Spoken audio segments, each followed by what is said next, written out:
with our guest last time that was on with me. I just fundamentally I don't know where that guy was coming from with his stuff, to be honest. He put out a map that he predicts that possibly New Hampshire's going red to completely, not looking at the data of what you're talking about just now with New Hampshire.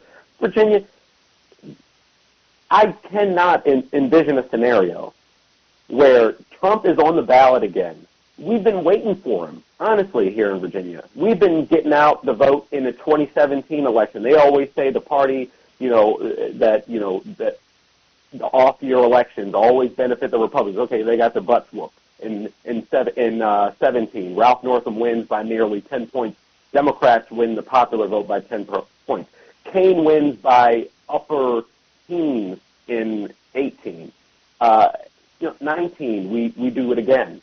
There is not a realistic scenario where everybody needs to still get out to vote, of course. Everybody still needs to go and, find people who aren't registered and get them out to vote. We got to run these margins up. And yes, we should beat this clown by 10 million votes nationwide, because as much as people want to act like the votes of individual Americans don't matter, they do matter, and we need to get out the vote. And there's no way that this clown wins Virginia, period.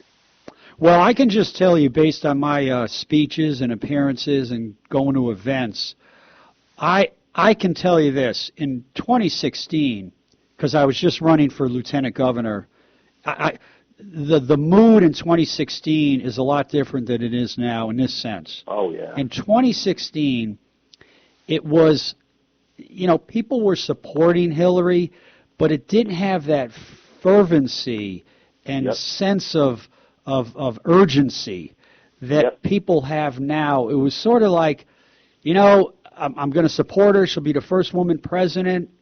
Yep. I like her. She's competent, but I'm not going to walk over a crushed glass, hot coals, or swallow crushed glass. That's one of my phrases. I get the feeling there are so many people that are going to walk over hot coals and swallow crushed glass, not only to vote themselves, but to talk to 10, 15, 20 people and persuade them to vote and get them to get 10, 20, 20 people to vote. That's the feeling I get. And I have a prediction. I don't think it's going to be 10. Hillary won by 3 million, unless you take the position that all of them were illegal. But she won by 3 million, all right? I think the D is going to win by 5 million. That's my prediction. 5 million. That's my low prediction. That's my low side of my prediction. Oh, really? Really? The Democratic Party was asleep on Election Day 2016. I agree. Let's be honest. We were asleep. We were buying champagne. We got up at 10 a.m. and we were buying champagne and planning our election night party. Are you serious? No. That's everybody's mindset. When Election Day 2016, everybody was feeling good. Everybody was gliding through the day. We're going to win it. Worst case scenario, Hillary wins a small victory.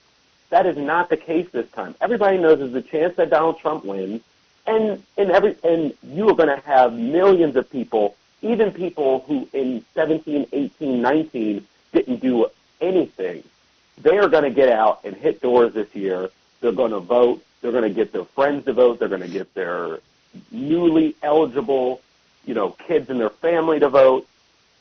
You watch, Gene. This is going to be something we talk about for decades. It's going to be historic. And here's the thing: if Donald Trump had just kept his tweets to a minimum and had not done crazy stuff after he got acquitted, okay?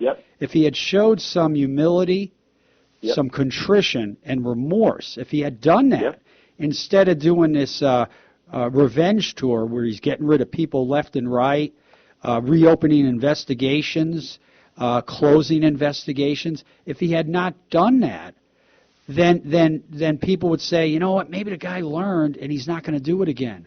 But now people realize we can't go to the impeachment well again. It's too late. The only impeachment well we have is November 3rd of this year when we vote. And that's a powerful motivator. That's a powerful motivator. So huge mistake on his part. Anyway, Clinton Matt. Clinton was vindicated. Obviously people thought he was guilty, but they let him go. He said he was sorry. He did something stupid. He moved on. But sorry. Oh, no. I remember when Clinton was going through his mess, his approval rating actually went up because he showed some humility and remorsefulness. Like a normal human being. Anyway, I just got the hook from my wonderful producer, Kiera Johnson.